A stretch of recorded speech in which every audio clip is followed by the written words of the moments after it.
दे रहे हैं और चेयरमैन साहब के कहने पे उनको मुफ्त में ज़मीन की अलॉटमेंट भी की जा रही है। तो बेज़मीन आदमी को ज़मीन की अलॉटमेंट ये सिर्फ वही समझ सकता है कि जिसको उस चीज़ का अंदाज़ा हो।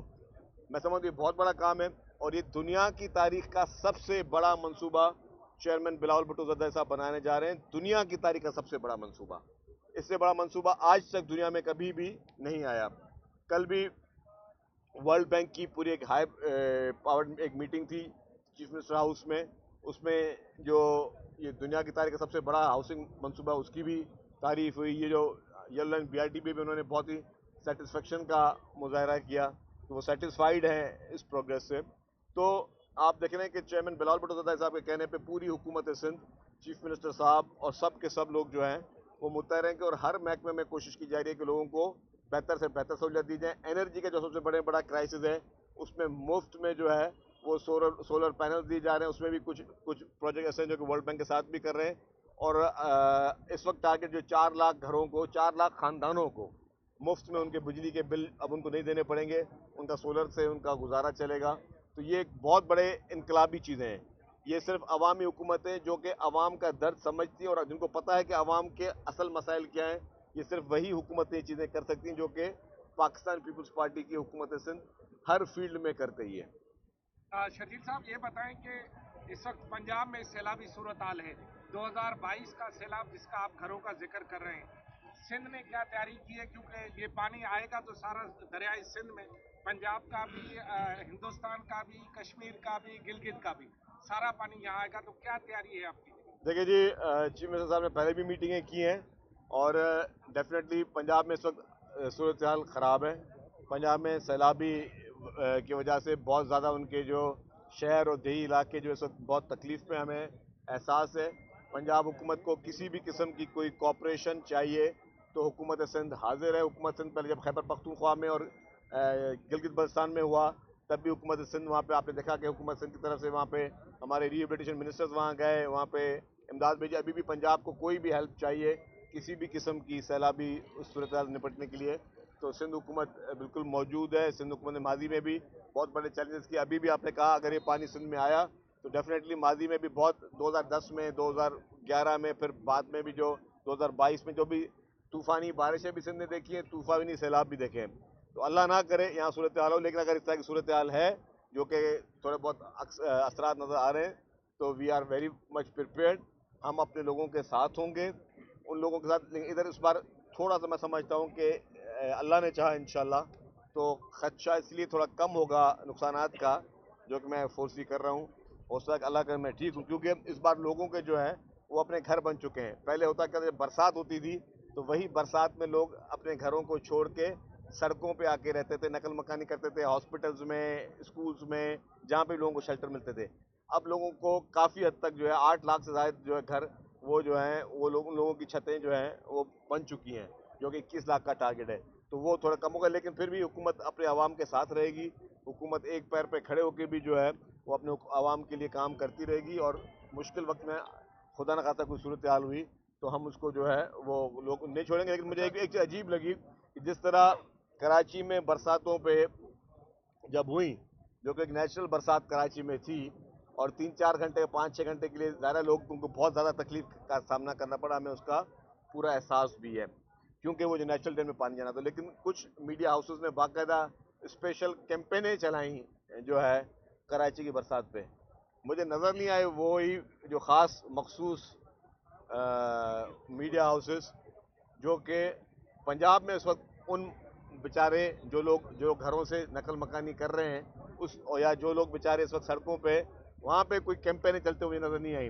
जिस तरह सिंध हुकूमत के ख़िलाफ़ बाकायदा चंद एक पार्टी से ताल्लुक़ रखने वाले मीडिया हाउसेस जिस तरह वो कैंपेन चला रहे थे उसी पार्टी से ताल्लुक़ रखने वाले वो मीडिया हाउस को मैंने देखा कि अभी पंजाब की बरसात है उनको नज़र नहीं आ रही। तो या तो उसका यह एहसास है कि उनको जो सिंध के लोगों की सूरत हाल थी बरसात के बाद उनको ज़्यादा एहसास सिंध के लोगों का था।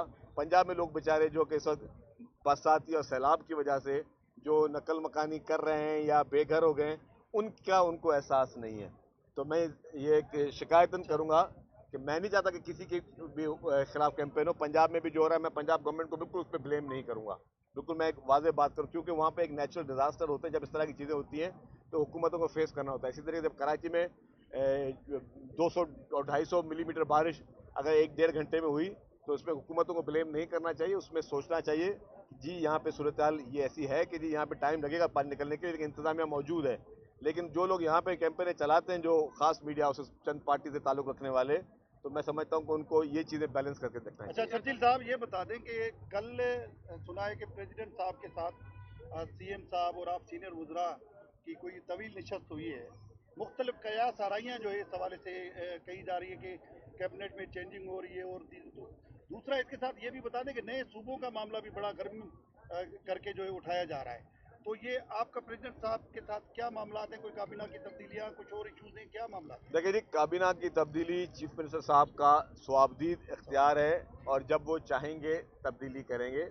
और काबीना की तब्दीली जो है कोई बुरी भी नहीं है, जब भी होनी चाहिए, हमेशा बेहतरी गुंजाइश होती है और लोगों को मौका दिया जाता है और ऑप्शन चेंज किए जाते हैं, उसमें कोई बुरी बात नहीं, जब भी होनी होगी। प्रेसिडेंट साहब के पास जो मीटिंग थी उसमें डेफिनेटली जो आइंदा सैलाबी सूरत हाल हैं या बाकी जो इश्यूज़ हैं उस पर बातचीत हुई। और प्रेसिडेंट साहब चाहते हैं कि मुल्क में अफाम तफहीम का माहौल हो, मुल्क में सब मिलकर आगे चलें। पाकिस्तान की बात वो ज़्यादा सोचते हैं, पाकिस्तान के लिए प्रेसिडेंट साहब ज़्यादा फ़िक्रमंद होते हैं। उनकी सोच, वो एक मुल्क के सदर मुमलिकत हैं और सदर साहब जो है पाकिस्तान की सालमियत के बारे में, पाकिस्तान की खुशहाली के लिए हमेशा जो है वो एक्टिव रहे और हमेशा पाकिस्तान की बात। जहाँ तक आपने बात नए सूबों की तो देखें जी, ये शोशे लोग छोड़ते हैं। आइन पाकिस्तान जो है बहुत वाज़ेह है। आइन पाकिस्तान में है कि अगर किसी ने कोई नया सूबा बनाना है तो उस सूबे की असम्बली ने पहले पास करना है। तो सिंध असम्बली तो मुझे नहीं लगता कि कभी ज़िंदगी भर इसको पास करेगी। मैं आइनी बात कर रहा हूँ, मैं कानूनी बात करता हूँ। सिंध असम्बली कभी भी इसको पास नहीं करेगी और ख़ास तौर पर जब तक पाकिस्तान पीपल्स पार्टी का एक मेंबर भी असेंबली में मौजूद है तो सिंध असम्बली कभी भी इसको पास नहीं करेगी। ये वाज़ेह मौक़िफ़ है मेरा और बाकी आइन से बढ़कर तो कोई भी नहीं है। साहब ये बताइएगा कि हमारे साथ ही जो है शारा भुट्टो बनी है, सोशल मीडिया पे बहुत अफवाह आ रही कि भुट्टो तबाह होगी, कंस्ट्रक्शन सही नहीं हुई है, इसमें कितनी सदाकत है? और इसके साथ साथ इसके साथ नदी में एक और पुल बन रहा है, इस पर कितना टाइम लगेगा? देखिए, कोरंगी कॉस्बे की आप बात कर रहे हैं जो सामने बन रहा है, देखें उसमें भी बड़ा तेज़ी से काम चल रहा है। जहाँ तक आपने बात की शारा भुट्टो की, मैंने देखा एक, फिर अगेन मैं कहूँगा, एक पार्टी से मुंसलिक एक टीवी चैनल, एक जमात से मुंसलिक एक टीवी चैनल, वो आज भी दिखा रहा था उसकी रिपोर्ट शारा भुट्टो के कि भाई यहाँ पे कोई मसला है। नहीं, शारा भुट्टो का जो ट्रैक पब्लिक के लिए खोला गया उसमें कोई प्रॉब्लम नहीं है। शारा भुट्टो का वो ट्रैक जहाँ पे अभी कंप्लीट होना है, जिसने दिसंबर में होना है, वहाँ पे अगर वीएटीएर के इश्यूज अभी हैं तो ड्यूरिंग कंस्ट्रक्शन और ड्यूरिंग बारिशें ये चीज़ आती हैं। आप क्वालिटी ऑफ शारा भुट्टो जाके देख लें, कहीं से सॉइल टेस्ट करवा लें उसका, कहीं से उसके मटेरियल का टेस्ट करा लें, कहीं पे कोई कमी कोता है तो बताएं तो हम उसको देख भी लें। एक मिनट। और आपको दूसरी बात बताऊँ, मिसाल के तौर पर, खुदा न खास्ता आज और भी ख़राब हालत हो जाए शारा भुट्टो की, तो हुकूमत सिंध ने नहीं पैसे भरने। ये पब्लिक प्राइवेट पार्टनरशिप का प्रोजेक्ट है। पब्लिक प्राइवेट पार्टनरशिप में जो भी आपका फर्म है, कंस्ट्रक्शन फर्म, उसने 25 साल तक या 30 साल का, मुझे एग्जैक्टली याद नहीं, 25 साल का उनका है कंस्ट्रक्शन एग्रीमेंट, 25 साल तक उसकी मेंटेनेंस उनकी जिम्मेदारी है। तो मिसाल के तौर पर अगर कोई ब्रिज में या उस पर अगर कोई कुछ ख़राब भी हो जाए तो ठीक उसने करना है। तो हुकूमत के एक्स चक्कर से कोई पैसे नहीं जा रहे, वो उसी की जिम्मेदारी में आ रही है बात। तो ये मैं वादे कर लूँ, लेकिन वो फिर मैंने कहा ना कि जी कि कुछ लोग एक सोची समझी प्लानिंग के तहत जो वो कैंपेन चला रहे हैं पीपल्स पार्टी की सिंध हुकूमत के। वो मैंने कहा कि कुछ चैनल्स हैं जिनका वाबस्तगी है कुछ सियासी, तो उस हिसाब से वो चला रहे, तो मैं उनको भी शर्जील साहब, एनएफसी के हवाले से बोर्ड जो है वो कायम कर दिया गया। जो मंसूबा है यूनिवर्सिटी रोड से गुजरता है, बारिश के दौरान जो मुतबादिल सड़कें बनाई गई थी, डेवलप हो गई थी, वो दोबारा टूट का शिकार हो गई हैं। अब वहाँ से गुजरना शहरियों के लिए एक मुसीबत बना हुआ है, जिस्मानी। मैंने आपको बात वो कह दी ना। आखिर ये मंसूबा मुकम्मल होगा क्या? कोई डेडलाइन तो बताइए। देखिए जी, मैं आपको बताऊँ, इस पर मैं 1 घंटा बात कर सकता हूँ और आप लोग आ जाओ, मैं आपको ब्रीफिंग दे देता हूँ, उस पर ज़्यादा बेहतर होगा। उसमें इश्यूज़ हैं। जब ये, मैं मिनिस्टर नहीं था जब ये टेंडर उसके हुए थे ना, तब उसका रेट थे कम, तब डॉलर का रेट था 160 रुपये, तब सरिये का रेट और स्टील रेट कम थे, अब रेट उसके हो गए बढ़ गए। जो रिसेशन पूरे पाकिस्तान में हुई तो पूरे पाकिस्तान के सारे प्रोजेक्ट्स के बढ़ गए, तो यहाँ पे भी बढ़ गए। अब ज़रा अभी रेट बढ़े हैं तो उनके क्लेम्स है कॉन्ट्रेक्टर्स के, अब कॉन्ट्रेक्टर से क्लेम है, कॉन्ट्रेक्टर क्लेमों को हम आंख बंद के भर नहीं सकते। हमने उसके लिए वेरिफिकेशन के प्रोसेस बनाए, उसके लिए हमारी चीज़ें कुछ डिस्प्यूट बोर्ड्स हैं उसमें हल हो रही हैं, कुछ अगर आर्बिट्रेशन में हल होंगी तो आर्बिट्रेशन में, क्योंकि गवर्नमेंट के एक्सचेकर के पैसे हैं उठा के नहीं सकते। ये नहीं है कि जी हमारे पास पैसे नहीं है, पैसे सरकार के पास पड़े हुए हैं, लेकिन पैसा एक एक पैसा सरकार खर्च करने से पहले उसका पूरी एक ड्यू डिलीजेंस के प्रोसेस करना चाहती है। एक ये बात। दूसरे इशूज़ क्या थे वहाँ पे जी, KWSSIP की एक लाइन आनी है 2.7 किलोमीटर की। अब आप चाहते हैं कि मैं आज ये बना दूं, कल को अगर मैं ये खोदना पड़ जाए कि दोबारा खोदो यहाँ पे पाइप डालना है, तो आपको क्या फील होगा? आप हमें गालियाँ दोगे यार, ये लोग इनकी आंखें थी या नहीं थी कि ये लोग जो है बैठ के आंखें बंद करके बैठे हुए थे। तो भाई अब वो 2.7 किलोमीटर जब लाइन डलेगी तब कॉरिडोर होगा। अभी हमारी फर्स्ट प्रायोरिटी कि कॉरिडोर रेडी हो जाए। मैंने उस महकमे को और लोगों को कहा हुआ है कि जी मुझे दिसंबर तक करके दें आप कॉरिडोर रेडी पूरा, ताकि आवाम को जो तकलीफ है, जिसका मुझे बहुत ज़्यादा एहसास है, वो ख़त्म हो जाए। BRT में थोड़ा बहुत डिले होती है, डेपो की पोजीशन का मसला था, सिविल एविएशन के बीच में इशूज़ थे, इशूज़ पे इशूज़ थे, वहाँ पे कुछ कार शोरूम वाले चले गए आर्बिट्रेशन में, तो ये सारे इशूज़ वहाँ पे आ रहे हैं। क्योंकि देखिए प्रॉब्लम क्या है, अब ये जो ब्रिज था मैं आपको बताऊँ, ये ब्रिज बहुत टाइमली कंप्लीट हो गई, अब इसका जो कॉरिडोर का काम होगा वो डिले होगा। मैं आपको एडवांस बता दूँ, जो कॉरिडोर का काम होगा वो डिले होगा। वो क्यों होगा? जो वहाँ पे आएंगे यूटिलिटीज़ का शिफ्टिंग, यूटिलिटीज़ की shifting is the biggest problem specially in the metropolitan cities. अब आप बताएं कि मिसाल के तौर पर सामने खंबे नजर आ रहे हैं आपको, अब ये बोलना है जी अगर यहाँ पे ट्रैक बना है इस खंबे को वहाँ में शिफ्ट करो, तो इतने अच्छे हैं कि इलेक्ट्रिक वाले और सुई गैस वाले के 2 मिनट में कर देंगे। इस प्रोजेक्ट में भी मेरा टारगेट क्या था? मेरा टारगेट जून जुलाई था इसका, बीच में सुई गैस के इशूज़ आ गए कि सुई गैस के पीछे लाइनें जा रही थी, फिर उनके जो चालान भरो, फिर उनको ट्रांसफ़र करो, मतलब ये बहुत ज़्यादा। और हम लोग बिलियंस ऑफ रुपीज़ के सिर्फ पैसे भर रहे हैं जो कि हम गवर्नमेंट्स को दे रहे हैं, मुख्तलिफ गवर्नमेंट के इदारों को दे रहे हैं कि जी आप अपनी यूटिलिटीज़ ट्रांसफ़र करो। और वो भी बादशाह आदमी कभी कहता है कि अभी हमारे पास ये मटीरियल नहीं, ये बाहर से मंगाना पड़ेगा, इसका हम टेंडर करेंगे, इसका ये करेंगे। तो ये सारी अनफॉर्चुनेटली इसके इन लॉन्ग रन हमें फ्यूचर में कुछ प्लानिंग करने होंगे। अभी बता रहा हूँ कि हमारी ये जो ब्रिज है ये रेडी हो जाएगी, दूसरी ब्रिज में टाइमली मैं आपको कंप्लीट करके दूंगा। लेकिन जैसे हम कॉरिडोर में जाएंगे तो वहाँ पे चैलेंजेस आएंगे। वो एक अब इसमें भी मुझे बता रहे हैं PD साहब कल के इलेक्ट्रिक कोर्ट में चला गया है, अब मुझे बताएं, तो अब ये इशूज़ हैं, तो ये इशूज़ आपके इतने आसानी से हल होने वाले नहीं है अनफॉर्चुनेटली, इसकी वजह डिले होती है। वरना मुझे एक बात बताएं, सड़क बनानी है, एक BRT बनानी है ना, हम बना रहे हैं। अब BRT बनाने के लिए क्या चाहिए थे? पैसे चाहिए, पैसे पड़े हुए हैं। जब पैसे पड़े हुए हैं, नीयत भी है, तो क्यों डिले हो रहा है? डिले वो जो टेक्निकल रीजन था। अभी जैसे बारिशों का भी क्या था, आपके सुई सदर्न गैस को उन्होंने बिलियंस ऑफ रुपीस दिए हुए थे रोड कटेंगे, उन्होंने रोड नहीं बनाए, तो जहाँ वो खड्डे थे वहाँ पे बाइक्स गिरी, वहाँ पे लोगों को नुकसान हुआ, वहाँ पे लोगों को तकलीफ हुई। तो यही चीज़ है कि मतलब हमें रोड कटेंगे तो आगे फ्यूचर में नहीं करनी BRTs में कि जी अभी हम बना लें BRT, बाद में रोड कटेंगे करते रहेंगे। तो उस चीज़ को, इसके फ्यूचर की सारी पॉलिसी को देखते हुए, ट्रस्ट भी, इसके अलावा कोई और इशू नहीं है किसी किस्म की भी। आप देख लें कि जी खुदा ना खासा कोई बदनीयती नहीं, नेक नीति के साथ हम काम कर रहे हैं सर। शजीद साहब, NFC अवार्ड के हवाले से अब जो है 11वें NFC के हवाले से बोर्ड बन चुका है, तो क्या समझते हैं उसके हवाले से भी डिसइंफॉर्मेशन बहुत आ रही है कि सिंध के वसाइल या सूबों की जो वसाइल हैं वो वापस लेने की बातें हो रही हैं, तो उसमें क्या सदाकत है? इस हवाले से क्या? देखिए जी 29 तारीख को इस्लामाबाद में मीटिंग है, चीफ मिनिस्टर सिंध जो कि फाइनेंस मिनिस्टर भी हैं, तो वो जाके वहाँ पे सिंध का केस प्रेजेंट करेंगे।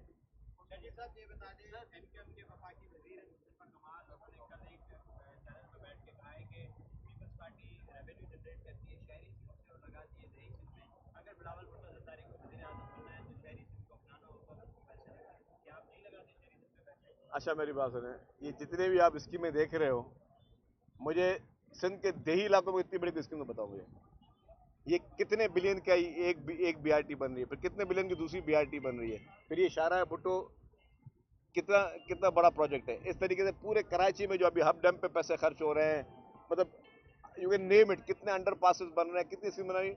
ये बेसिकली कुछ बेवकूफ़ लोग, मैं समझता हूँ, जो जहनी बीमार होते हैं ना, वो चाहते हैं कि हम कोई ऐसी बात करें लसानियत की जिससे तफरका पैदा हो, कोई खुदा न खासा नफरत पैदा हो। तो अवाम समझते हैं कि ना ही नफरत से ना ही लसानियत से कोई मसलों का हल है। यस, किसी को कोई चैलेंजेस हैं, किसी को स्कीम्स हमें बताएं। गवर्नमेंट पूरे अवेलेबल रिसोर्सेज जो है वो यूज़ कर रही है, और सबसे ज़्यादा खर्चा अगर आप सारे सिंध का बजट करें तो कराची में खर्च हो रहा है। अब जो अगर बात हो कि देही इलाके, तो क्या देही इलाकों को छोड़ दें? आज भी मुझे बताएं कि पाकिस्तान का कोई मुझे एक शहर बताएं जिसमें state of the art health की फैसिलिटीज हो। नंबर 1 अगर आएगा तो कराची आएगा। सिंध के बाकी शहरों में NICVD बनी हुई है, गंबट भी बनी हुई है, लेकिन जो बेस्ट जिसके पास सब सहूलतें मौजूद हो, 100% हर प्रोजेक्ट हर उस बीमारी पर जिसने इलाज बनाया वो आपको सिंध में मिलेगा, और मुफ्त इलाज सिंध में हो रहा है। पूरा पाकिस्तान इलाज कराने मुफ्त में सिंध में आ रहा है। तो जो सूबाई हुकूमत ये अगर यही खुदा ना खासा सोच होती तो सारी हॉस्पिटल किसी और जगह बनती ना। तो क्योंकि हमें प्रायोरिटी देने की, सबसे बड़े में बड़ा मेट्रोपॉलिटन सिटी पाकिस्तान का यही है, और सब लोगों के लिए एक्सेसिबल भी है, एयरपोर्ट है, लोग इलाज के लिए यहाँ आ सकते हैं, सब चीज़ें करीब है। तो ये सोच नहीं। अच्छा, अगर हम यहाँ पे प्रायोरिटी दे रहे हैं तो बाकी जो लोग आवाम खल्क खुदा रह रही है, क्या उनको हम छोड़ दें? अगर बारिश में डूबते तो उनको डूबने छोड़ दें, बेघर लोग पड़े हो तो उनको छोड़ दें, उनको फैसिलिटीज ना दें? तो गवर्नमेंट का काम है, गवर्नमेंट होती है वो एक वालदैन का दर्जा रखती है। वालदैन सारी औलादों को साथ लेकर चलते हैं। उनके जहन में उनका रियासत कहते हैं बाप का दर्जा रखती है। वो कभी ये नहीं रखती कि जी मुझे इसको प्रायोरिटी देनी है, उसको नहीं देनी है। तो ये ना कभी सोच थी ना है। हाँ, जिनका आपने नाम लिया उन लोगों की होती। जी, लास्ट क्वेश्चन। सर ये बताएं, एक नारोवाल के एक प्रोफेसर हैं जो कि बड़ी आला सोच रखते हैं और हालिया बारिशों के बाद वो कराची में आए ऐसे इकबाल का जिक्र करते हैं। उन्होंने कहा कि हमें नया मालियाती मायदा बिल्कुल चाहिए होगा और उसमें NSE बोर्ड बेशक इजलास हो, लेकिन वो दरख्वास्त करेंगे इसको कैंसिल करके नया नंबर बनता है। और उसमें अब उन्होंने बारिशों का भी कहा कि जी अगर डैम होते तो बहुत अच्छा होता, ये होता वो होता, उनकी एक अपनी सोच है। इसी बात से ये कि कल जो मीटिंग हुई है उसमें क्या सियासी लोगों के अलावा भी कोई गैर सियासी लोग भी शामिल थे? बिल्कुल गलत आपको किसी ने मुझे आपके एक और साफी ने मुझसे सवाल पूछा। कुछ लोग आपको जो है ना बहुत गलत किस्म की बातें बताते हैं। नारोवाल के अच्छा, नारोवाल के प्रोफेसर साहब जो है ना वो उनकी डॉक्ट्रिन, और वो अगर आपसे बात कर रहे थे तो या तो आपके हाथ में NFC अवार्ड का चेंजिंग होगी। अगर उन्होंने बात करनी है तो स्टेक होल्डर से बात करें ना, बैठ के मीडिया से क्या आके पूछना कि मुझे ये चाहिए और मुझे ये चेंज कर तब्दील करना है। जो उसके लिए आइन में जो रास्ते हैं वो तय करें। Thank you very much. हाँ, खुर्शीद शाह साहब के भी मैं तबीयत देख कर आया हूँ। अल्लाह ताला उनको बड़ी हयाती दे, बड़ी ज़िंदगी दे। पाकिस्तान पीपल्स पार्टी का वो बहुत बड़ा असासा है, पाकिस्तान पीपल्स पार्टी का एक एसेट है। हम सब उनकी सेहत के लिए दुआ करें। अल्हम्दुलिल्लाह तबीयत पहले से बेहतर है। आप भी दुआ करें। Thank you very much.